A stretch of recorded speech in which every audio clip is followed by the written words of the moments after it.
농촌에 살면서도 지금까지 김장이란 것을 직접 해본 적이 없다. 우리 집에서 김치는 늘 때가 되면 얻어먹는 것이었다. 김장을 한번 해보고 싶었다.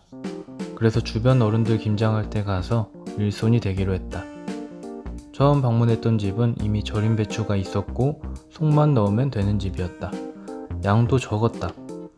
물을 채 썰어서 넣고 고춧가루하고 액젓, 다진 마늘하고 매실액기스, 소금하고 설탕 등을 넣고 버무리면 속이 완성됐다. 양을 어떻게 조절하는지 궁금해서 여쭤봤더니 감이라고 하셨다. 싱거우면 소금을 더 넣고 짜면 소금을 덜 넣는 식이었다. 무채에 고춧가루를 버무려 놓고 양념이 배기를 기다렸다.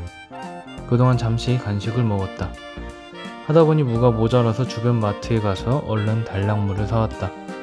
물을 씻어서 무채를 추가적으로 더 넣었다. 만들어진 속이 맛을 봤다. 아삭아삭한 것이 맛이 좋았다. 제일 기다렸던 시간이 다가왔다. 진짜 맛있었다. 먹으면서 어른들의 담소가 이어졌다. 부모의 재산 상속에 대한 이야기였다. 당연히 왜 싹 닦는 게 좋냐? 아니 주면 주는 게 좋지. 좋지. 반대로 짱사는 좋다 그랬지. 그렇지. 응답을 잘못했으면 미친놈이 될 뻔했다. 아니 많지 않아. 이것은 싸움이 아니었다. 듣고 말하기에 진심일 뿐이었다. 수육으로 배를 채우고 배추에 속을 채웠다. 처음 채워봤는데 확실히 속만 잘 만들면 누구나 할 수 있을 것 같았다. 배추를 통에 담고 쌍화차를 마셨다. 잠시 쉬다가 두 번째 집으로 향했다. 이번 집은 배추의 양이 적지 않았다. 배추를 절이는 것부터 시작한다고 하셔서 절이는 것을 보러 가는 것이었다. 배추를 자르는 것부터 요령이 있었다. 소금이 잘 배도록 하기 위해서는 배꼽까지 홈을 파줘야 한다고 했다. 이렇게 하면 여기 소금물이 잘 들어가요. 한쪽에선 소금물을 만들고 계셨다. 엄청 짜야 한다고 했다. 근데 생각보다 달았다.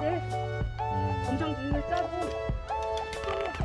소금물에 살짝 한번 헹궈주고 소금을 구석구석 친 다음에 고무다라에 쌓았다.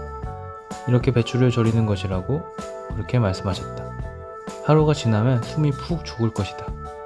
그래서 정리를 해보면 배추를 잘 절인 다음에 속을 잘 만들어서 잘 버무려 준 다음에 김치 냉장고에 잘 보관을 해서 1년 내내 김치를 잘 먹는다는 것이었다.